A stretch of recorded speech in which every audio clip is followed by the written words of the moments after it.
Kursk direction, Ukrainian aerial reconnaissance units destroyed more than 10 shelters belonging to Russian troops.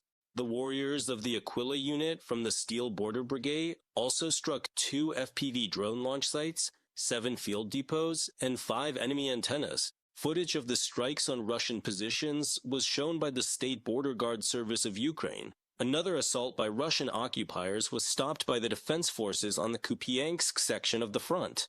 Soldiers of the 14th Mechanized Brigade of the Ukrainian Ground Forces eliminated 18 Russians, along with 2 pieces of Russian armored vehicles and 11 ATVs.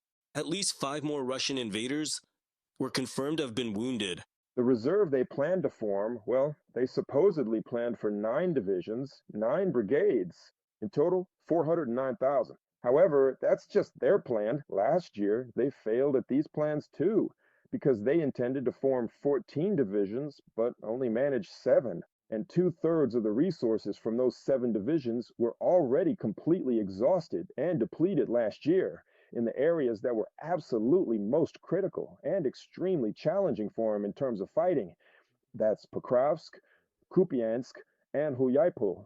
And for high-level offensive operations in the spring, they are going to require a significant influx of new resources. But on their side, the situation is pretty tough for them. Meanwhile, in the Lyman direction, Ukrainian forces repelled attempts by the invaders to advance toward the settlements of Drobyshev, Stavki, Dobroza, and Novoye Gorivka. Near Konstantinivka, the Russian army attacked around Pleshievka, Stepanivka, Rusinov Yar, Sofievka, as well as in the direction of Konstantinivka, Ilyanivka, and Novopavlovka. And on the Pokrovsk section of the front, the invaders tried to push back the defense forces near Toretske, Rodinske, Mirnograd, Kotlin, Novonikolaevka, and Filia. With the specific goal to change the situation and strengthen their strategic positions in Zaporizhia, they are actively redeploying their troops from near Pokrovsk, and they are also significantly intensifying their actions in Kostiantynivka, Lyman, and Sloviansk.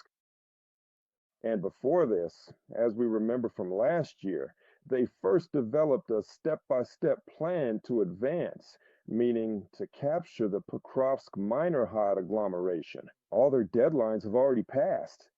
So Putin is raging and fuming over there, and that's why he's organizing parallel actions. And for that, resources are needed. But as we can see, the situation with resources has gotten worse. Ukrainian defense forces stopped the first Russian motorcycle assault attempt in 3 months near Kherson in the Donetsk region.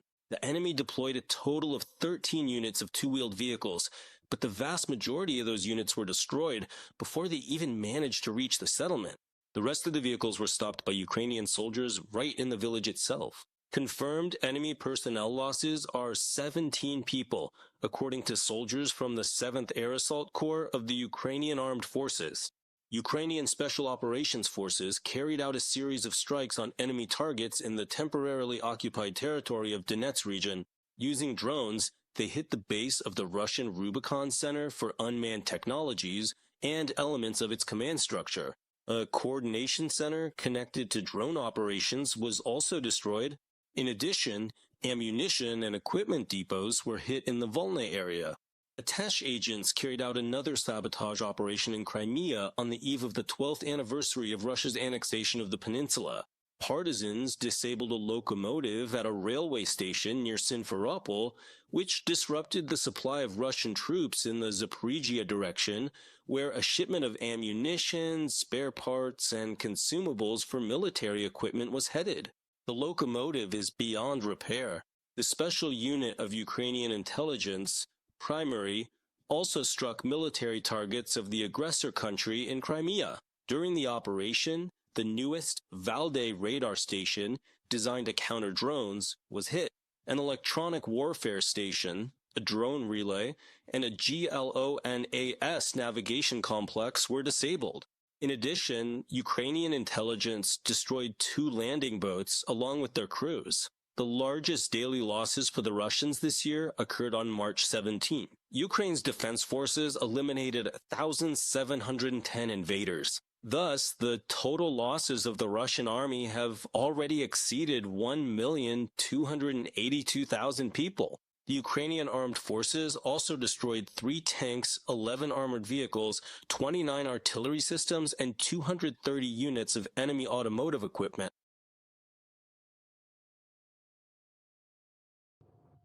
We'll talk about the situation at the front and how the tactics and strategy of the occupiers have changed in recent days with our guest. Dmitris Nihirev, military political analyst, is joining us live. Dmitro, good morning. A very good morning. Good morning.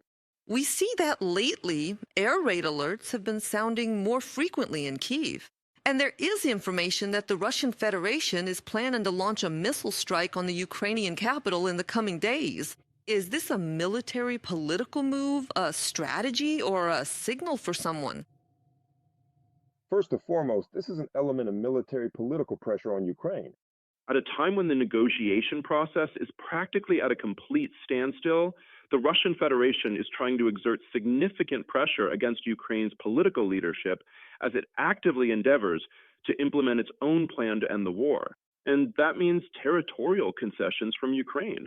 As we can see, at the moment, the occupiers have no tactical initiative along the line of contact.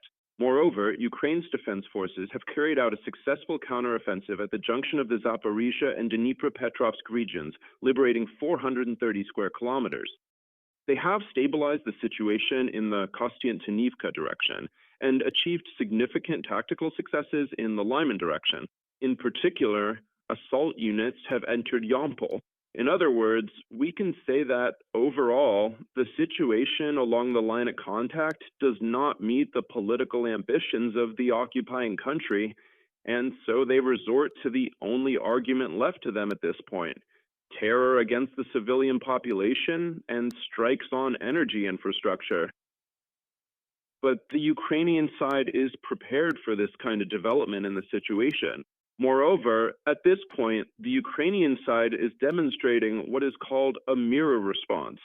That is, by scaling up the production of strike drones of the airplane type and primarily Ukrainian F-5 cruise missiles and Ukrainian ballistic missiles, they are carrying out targeted strikes on oil refining facilities of the Russian Federation and, accordingly, on defense industry enterprises. Dmitry, for the second day in a row, the enemy's losses are huge. Over 1,100 yesterday and 1,500 today. What explains such a number? And specifically over the past day, what accounts for this figure? It's the intensification of combat operations. But it's also worth noting that it's not just the occupiers' losses that characterize the fighting over the past 2 days. In the Alexandrovsk direction, during the ongoing counteroffensive, Ukrainian defense forces pushed the enemy back beyond the ravine south of Novonikolaevka. These are significant successes. Regarding the Lyman direction, I already mentioned Yampol, but there's also the deoccupation of the settlement of Ozernwe. Furthermore, it is also quite important to take note of the tactical successes of Ukraine's military defense forces in the strategic Slavyansk direction. There, the occupiers have been unable to advance toward the Rai-Alexandrovka area, and they are suffering heavy personnel losses as a result of the successful actions of our defenders. First and foremost, this is due to the Ukrainian tactic known as the drone wall, where Ukraine's defense forces neutralize the occupiers' advantage in manpower through the effective use of FPV drone operators. I should note that according to the Ukrainian president's assessment, the occupiers' losses over the past month amount to around 35,000 personnel, and more than 80% of those are the direct result of strikes by Ukrainian FPV drones. This is what the president of Ukraine was talking about, and what Defense Minister Rustem Umerov promised as well, specifically the large-scale deployment of SPV drones as the primary strategic element to deter Russian advances deeper into Ukrainian territory. Let's talk about what's happening on the ground. The Russian occupiers tried to launch assaults yesterday under the cover of fog. The weather's changing in Ukraine, and in the most difficult directions in the Donetsk and Zaporizhzhia regions, there was a significant increase in activity by the occupiers. For the enemy, these actions ended with huge losses. This was reported by the commander of the Ukrainian Armed Forces drone systems, Robert Brody, known as Madyar. According to him, the Russians who tried to break through the defenses were met by Ukrainian drones. And we know that there was a record number of occupiers eliminated, over 1,700 of Putin's troops. At the same time, the situation in the Zaporizhzhia direction seems to be unfolding differently than what the Kremlin had planned. Please explain the situation there. In the Zaporizhzhia direction, the Russian occupying forces have frequently and repeatedly claimed to have complete and total control over Huliaipol. But at the moment, Huliaipol is a complete gray zone, where Ukraine's defense assault units are preventing the so-called consolidation units of the occupiers' army from moving in. In other words, there is no talk of full control over this strategic point by the occupiers. Moreover, Ukraine's defense forces have expanded the so-called kill zones. At the moment, their width ranges from 15 to 20 kilometers.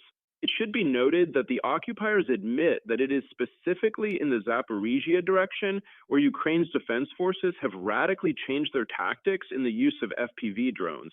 Currently, at this very moment, according to the occupying forces' own internal assessments, strike groups have been formed that are capable of using between 300 and 400 FPV drones simultaneously, inflicting significant and devastating losses on the occupiers in both personnel and equipment. What we are discussing here is a series of coordinated and simultaneous military strikes occurring all along a massive front line that spans a distance of up to 20 kilometers in total width. What this essentially means is that the occupiers are completely unable to rotate their personnel, deliver ammunition, evacuate the wounded, or, accordingly, effectively carry out those assault operations that would allow them to claim any tactical successes. Let me emphasize again, at this moment, there are no tactical successes.